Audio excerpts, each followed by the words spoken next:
So let's do a little deep dive on Love and Marriage Huntsville, the latest episode, which is episode 8 of this new season. And per my screeners, it says episode 608, Huntsville, Alabama. And the description reads Maurice goads Marceau and Martell into meeting. Ken threatens to move out after he and Latricia, aka Morticia, kidding, hit a rough patch. Marceau spends time with Macy. Trisha vents to Shern and Destiny, and Martell and Marceau attempt to end their war of words. All right, so this episode was fairly interesting. Um, a lot of times I think about who is missing from a particular episode. Obviously, I don't think we had any Latricia, or Kimmy in this episode. Um, but in lieu of Latricia, we do have Macy, who I think gives Marceau the biz naive, and I'm really, really here for it. She looks like a little Tisha to me, but she gives me like I can get with Marceau, and she's got that energy, right? It's a playful, fun interaction. It was nice to kind of see it. Also, too, I don't think have we ever gotten well, maybe outside of Jalen per se, have we ever gotten any other kids in the confessionals? So this should be interesting. But let's get into the stuff that I know a lot of you guys really want to talk about.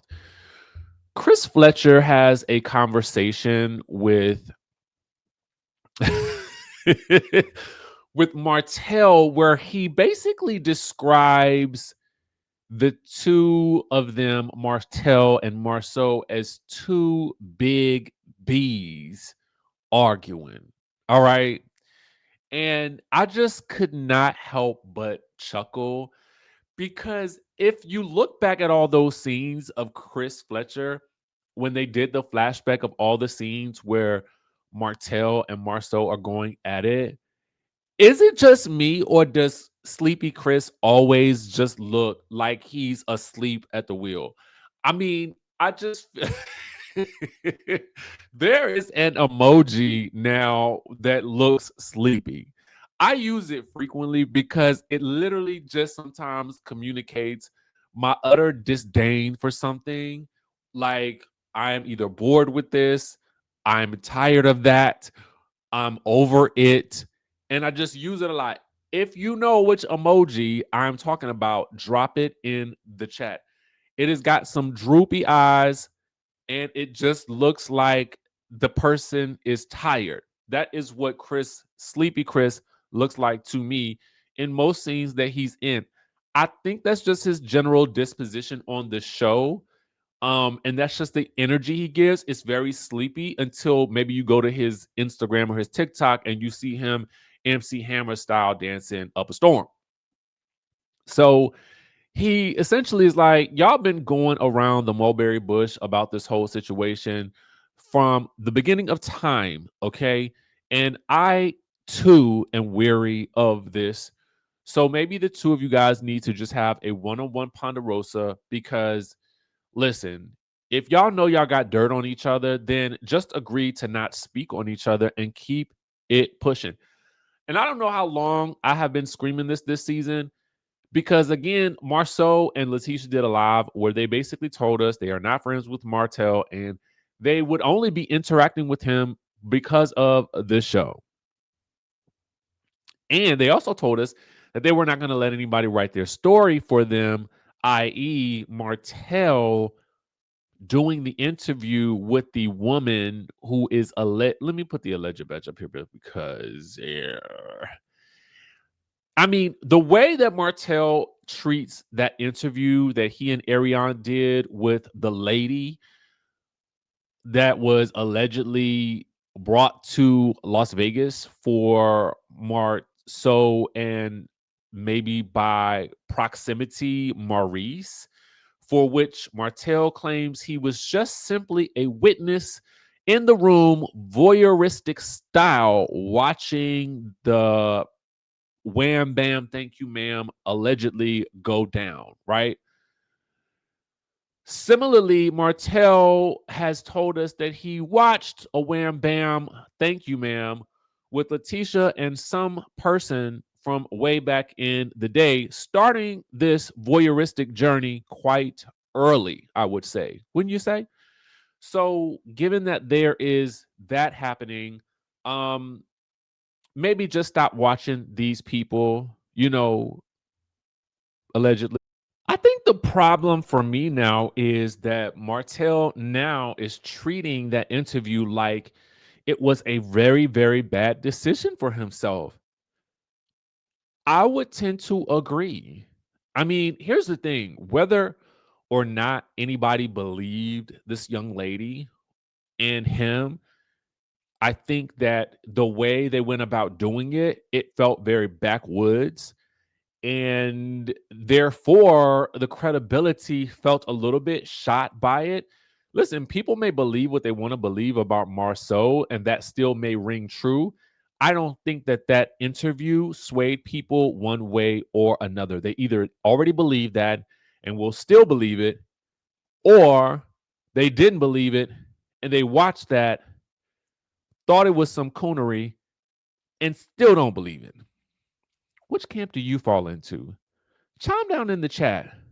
Is it A, you think that about Marceau, you'll watch the video, it didn't move you one way or another because you still feel the way you feel? Or B, you don't believe it, you saw the video, took a good chuckle, and still don't believe it? Let us know. A or the B. All right. Boss Sleepy Chris. Now, let's get into Ken's conversation with, is it Will? Muscle Will. Okay. Maybe that's his name. Maybe that's not his name. I like Will. I think Will is a great addition for Ken because it is through Muscle Will that we actually find out Ken's true feelings about whatever is going on with him and Latricia. Now, we are told about what's going on with Ken and Latricia more so than we are shown what is going on between Ken and Latricia. I felt like we saw more between the two of them when they were actually going through the issues with Marquez than we do post Marquez. By the way, there was an entire blow up on social media between Ken, Marquez, and Latricia just recently. Our friends over at Reality Entertainment has it on deck. All right. It is a complete and utter meltdown. Let me see if I can pull it up now that I'm thinking about it while we're here. Can I pull it up? I don't have it readily available for y'all, but let's see if we can pull it. Okay, so here we have dark skinned Ken calling out Marquez. Basically, Marquez is saying something like, hope I catch you spending the night. I don't know what that means. Dark skinned Ken and She Fit for Real, aka Latricia, are basically going in on Marquez, for all the things and whatnot. I don't know. It looks like Marquez started this whole beef and they're kind of, you know, basically going back and forth with him. But, it's funny to me because Ken posted this on his Instagram. And again, shout out to Reality Entertainment TV. He says, what me and Trish be doing while y'all debating whether we really together or not, laughing emoji. And it's this right here. But I'm like, that's always funny to me when somebody on the show references their own behavior on the show and then tries to gaslight the audience into like believing that they are the irrational ones, right? And this could be joking, right? He could just be joking, and I'll give it to them. But I always feel like this is a reality TV show for what you signed up for. And of course, there's going to be couples drama. But I think because their drama seems to be so deep that it's always fun. It's funny to me when somebody says something like that because I'm like, well, we're only responding to what you give us. And because you guys give us so much interestingly odd drama, what you want us to do? Like, do you want us not to talk about you? Because we could, and then we could just tune you out every episode, and then your ratings go down, and then you're gone. Would you like that? I mean, tell me what you want, what you really, really want. Now, tell us what you want, what you really, really want. You want to, you want to, you want to, you want to, you want to really, really, really want to zig zig. I mean, what do you want? You know what I'm saying? So those types of things are always funny to me because you're sitting on television complaining about her. You are. You're complaining about the situation that you put yourself in. You are the boyfriend who is with a woman who is married, yet you are treating her like you're married to her, but wondering why she's treating you like a boyfriend. That is you. No, is it not? I'm just trying to tell you what we see. I'm just trying to remind you of what you're saying. Because you are on the screen with Muscle Will telling us this. No, we're not. Come and knock on your door. We're not doing that. Okay. That's what you're telling us. And the crazy thing about it is, and this is, I don't know if this is low-key shade from production, but the reality is, reality TV is a game of show and tell. None of the beef that you are having with Latricia has been caught on camera. Now, I understand the cameras can't be there 24/7, but the way that Love and Marriage Huntsville films a scene, and there's for as long as a scene will go, it says something to me that we don't ever see y'all fighting. We get an aftermath of y'all. We learn later that things have gone on between the two of y'all. Whereas when Marquez was there, at least we were getting real-time action. If you think about it, everything this season that has gone down between Ken and Latricia, it has been told to us secondhand by Latricia and or Ken, and we have not seen it in action for ourselves. We haven't. The last time we saw them arguing was in the season finale of last season, and that was it. So anyway, Ken is like basically threatening to move out. He's so sick and tired of the way Latricia responds to things. And conversely, let's move into Latricia talking to Destiny and Shern.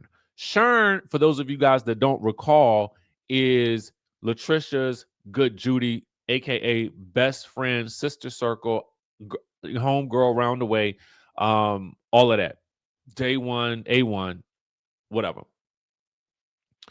Shern does have a voice of reason on this show for Latricia, which is definitely needed. Will and Shern are kind of like the interpreters or the Ken and Latricia whisperers of this show. It's crazy that we need a whisperer for each of them and a translator to actually give them the advice that they really truly need, which cannot be given by the cast members because they don't know. We don't know either. Meanwhile, Latricia reveals that she is going through it with Ken. They have actually taken a break. I mean, over the commercial break, things really escalated because he was threatening to move out. But at this point, she tells us they're on a full-fledged break. I mean, things really, really skyrocketed here in a matter of minutes. So, Destiny is kind of like, she's cagey about Latricia because Latricia has a interesting history with the truth and timelines, So what we do know is there was a podcast, which Ken calls a podcast, which really looks like three dudes working out at the gym. But that's the podcast. Maybe that's a segment of the podcast. I don't know if they all sit around with mics. When I think of a podcast, I'm thinking of a setup like this, where 2 or 3 people or more, 1, 2, or 3 more gather here together, speak on some microphones or just in a room, and they have conversation about a particular topic or subject matter for which then they distribute to audiences for mass consumption. That looked more like we are here at the gym in a vertical video style IG reel / story, which maybe nowadays dubs also too as a podcast, in which case maybe all of you actually had podcasts too and you just never knew. But anyway, I digress, because what we do see a couple of times is Latricia walking through the frame in a huff, maybe not invited to the workout party, and Ken is upset because she does not give him a goodbye kiss, for which she tells us he went off. We did not see that in the video, but maybe we did not see the entire podcast. So please, Ken, post the entire podcast so we can all see the footage, okay? I don't know. Maybe it's on your Instagram story already, and maybe not on a podcast, feed or something like that. But I mean, can you somebody be clear, okay? Let us know in the. Now, Trish does also state that she readily admits that she has PTSD from the Marquez days. She lives in a heightened state of defensiveness because for her, Ken's level of aggression, and listen, I'm not going to go there. Okay. There was a place I was going to go, but I'm not going to go there. But what I will say is this: you are dealing with, I don't know. Maybe all that working out does lead to a higher level of aggression. I don't know if he takes any supplements or anything like that that may add to. I remember when I used to take C4 back in the day. Okay. Now the doctor told me don't take that no more, right? Because some of those pre-workouts will provide a very harsh, or maybe I don't want to say harsh, but just an interesting stimulation, okay, so that you can make through those workouts. But sometimes that stimulation can lead to, I don't know, sometimes you be feeling like, oh, you know what I'm saying? So I don't know if it's any of that going on, and maybe they all just, because they work out so much, maybe they all just on a pre-workout high. And maybe that is what leads to the aggressiveness and the defensiveness. I really don't know. It could be a lot of different things. Ken, to me, does not. I don't know. I can't really say whether or not he seems aggressive or not, because he has had some bouts of aggression. The person that he probably should have had the most aggression with was Martell, but he seemed to reserve a lot of that for Marquez. So whatever. What I will say is this: as much as I've also said that Ken is treating some other man's wife like his wife, while she treats him like a boyfriend, Latricia needs therapy. Okay. Now, here's the thing. The girls say this at the table. Shern, Destiny, they both kind of tell her, like, yo, you need to get a handle on what it is that you're going through right now, and all of this residual, built up, pent up frustration, walking the line, towing the line, PTSD that you got from Marquez. And you probably need to talk to somebody about this. And listen, I'm not a psychologist, a psychiatrist, a counselor. I'm not even really a lawyer, okay? Even though I have my Law and Order SVU University degree. But I would tend to agree with Shern in that you probably do need to talk to somebody, girl. And maybe for a short while, you might need to be alone. I really don't know. Have you had any time to yourself? You know? Side note, I will just for a short second give you guys a little bit of tea. So I have a group trip coming up in March, and something that I've learned about these trips is that so many of us who end up going on these trips, we have been through some stuff in life. Like, life has been lifing for a lot of us, right?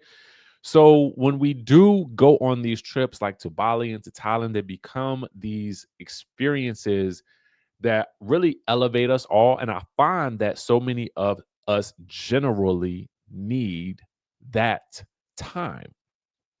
So right now, I'm solidifying the location. I feel like I have it in my mind, but what I want to do is this.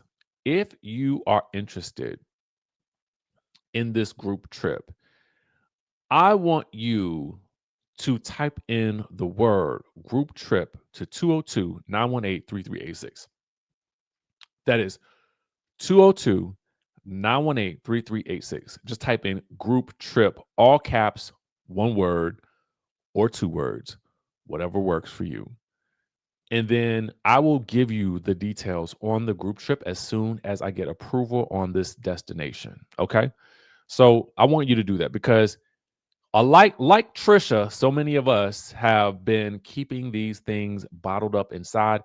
And I probably would recommend for Latricia to take a little travel herself. Marceau had to go to the Africa all by himself. Remember that, and get himself mentally right and stuff like that. So maybe you too need to get yourself right. Maybe you have been wanting to go someplace out of the country. Your passport is just sitting there collecting dust, and your friends will not go with you because they are some low down, just geezers. You know what I'm saying?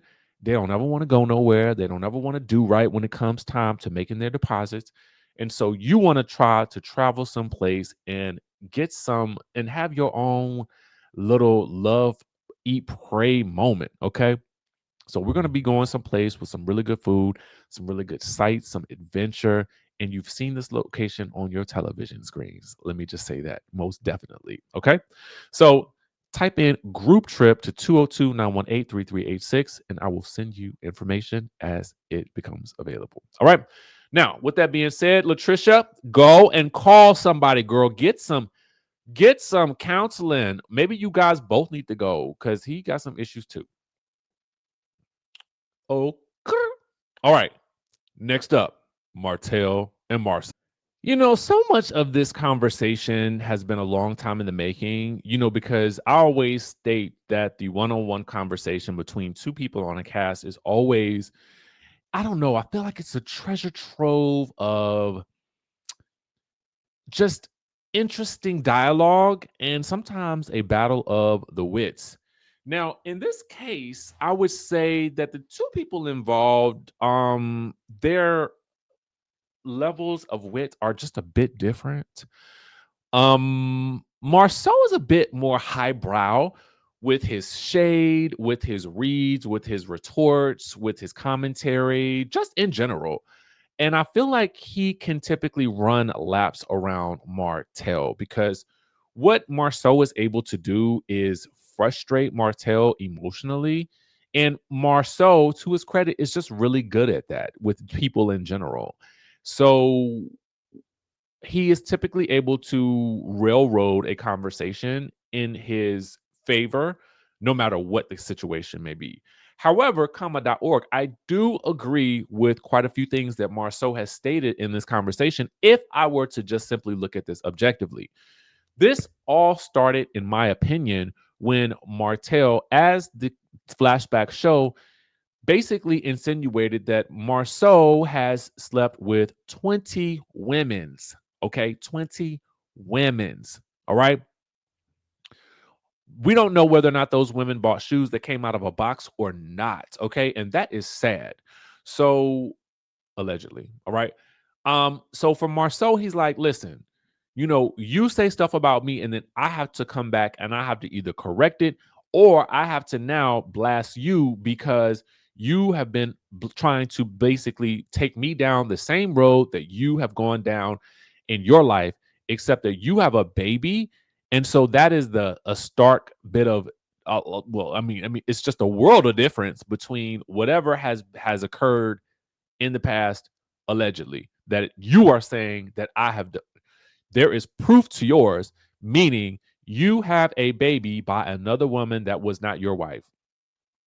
Period. Point blank in the end. Choices that Martell has made, and for which, interestingly enough, you would think at this point in time, because he is now with said woman, that he would be happy. All right. You got what you wanted. Or did you? I don't know. What I do know is you're with her. She is your on fiance. And, you should just be the happiest man alive. No, but you're not. Why? I don't know. And so now you have gotten yourself into the muck and the mire. You have done this interview style podcast. I mean, and that was indeed a podcast. Ken, I don't know if you want to definitely check out Martell's what he did, because that was a podcast. But I mean, maybe your podcast is different, and for which I don't listen. I don't hate on it. Okay, so it's fine. But what I will say is this: Martell regrets it. I mean, because he's basically saying, I mean, it was stupid, yada yada yada. If you know that, and this has been my situation, this has been my thing for Martell for a very long time. Martell is the type of person, and I always caution people about this, right? When people, I've never enjoyed the phrase when they go to hell. When if they go low, I'm going to hell, because the implication there is that I'm willing to burn my own house down because I'm trying to burn yours down too.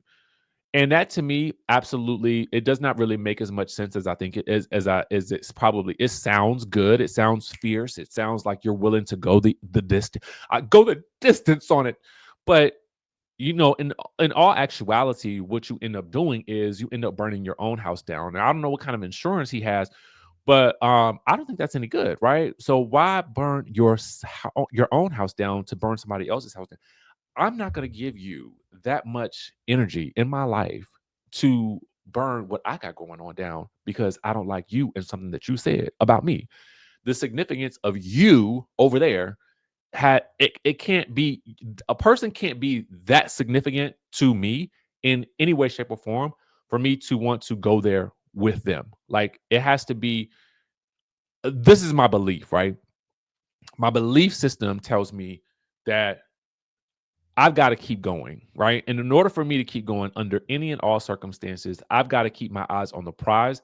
And what is happening there is not the prize. And that to me is Martell's demise, typically.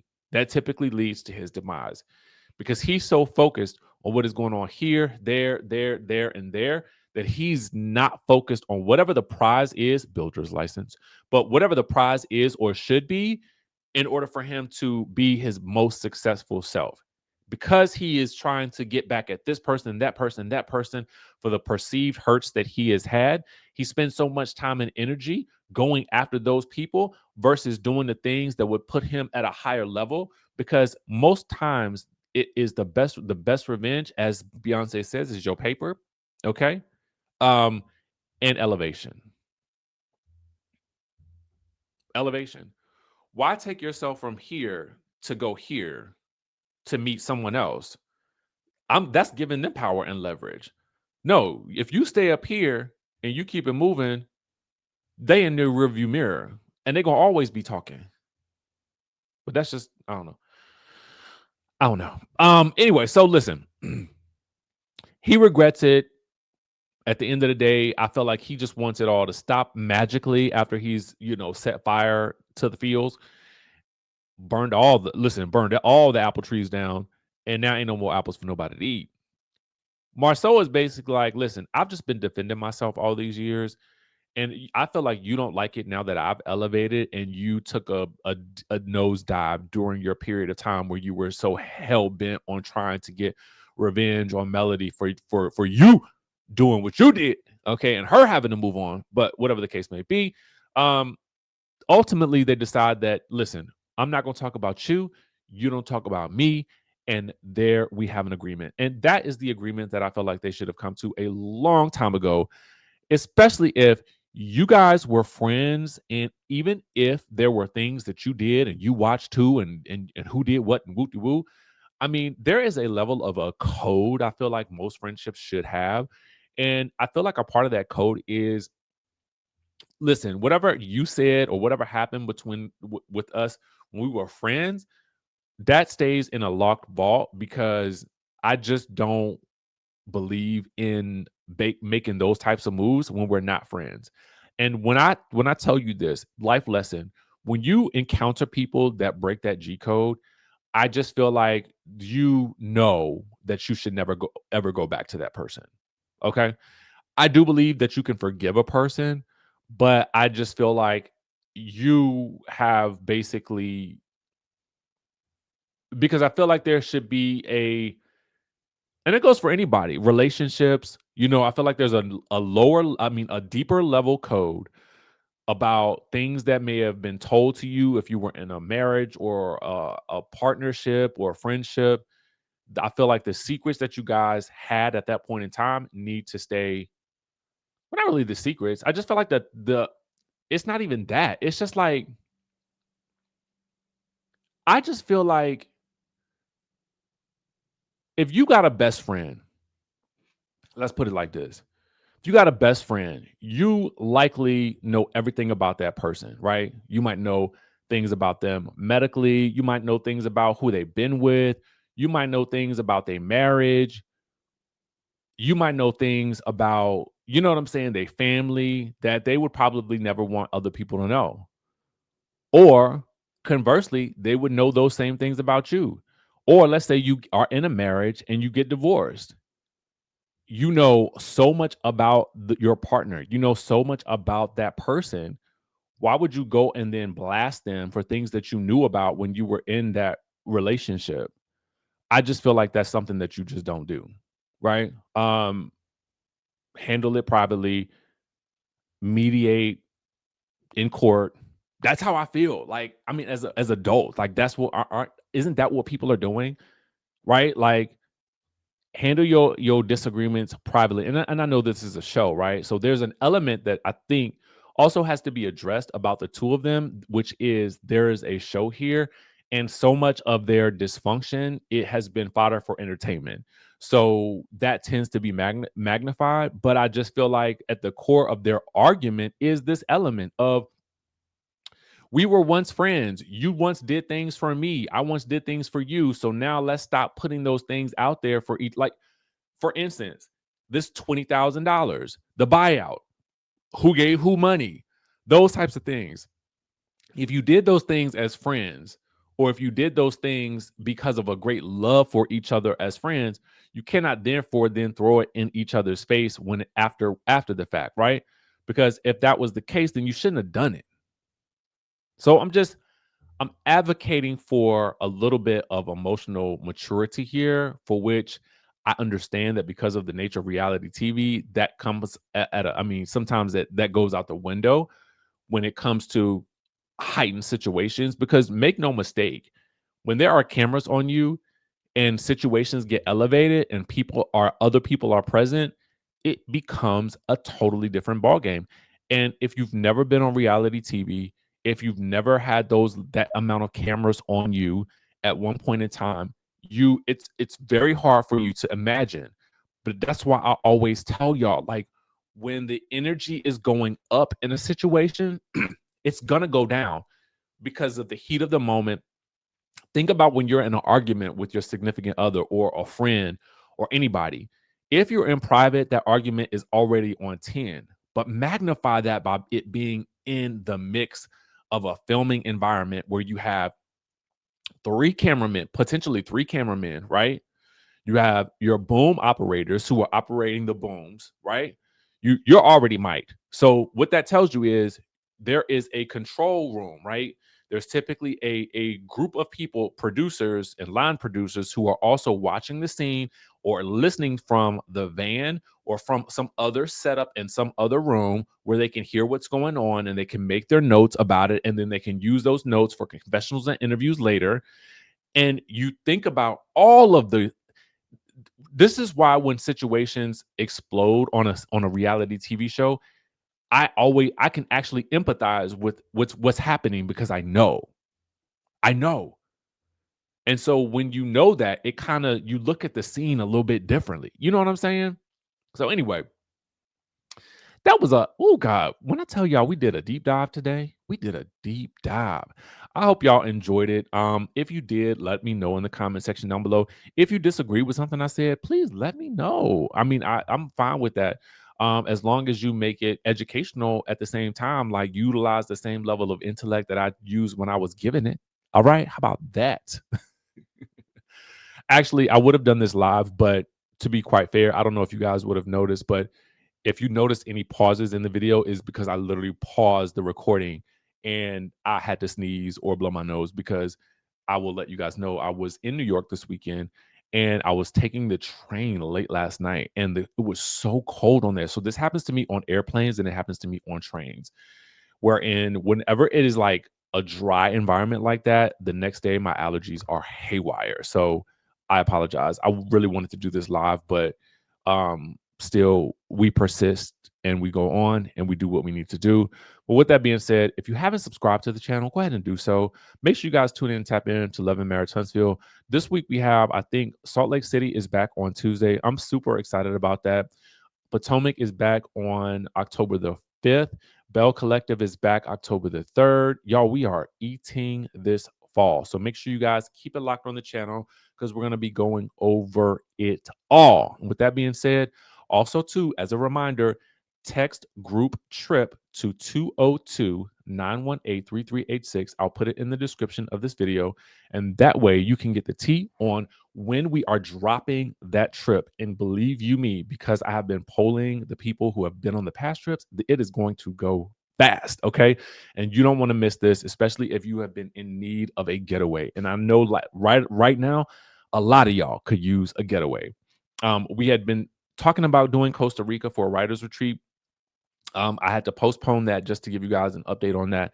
I had to kind of put that on the back burner because of the partner that I was working with. She needed some extra time to get some things together, and she wanted to solidify some things on her end. So that may still happen at some point in time, or I may just do it alone myself. But we're not going to Costa Rica. It is someplace in Southeast Asia that is fabulous. Okay. So with that being said, and super affordable, and it is, when I tell you the itinerary is bomb. Okay. So with that being said, I will catch you in the next video.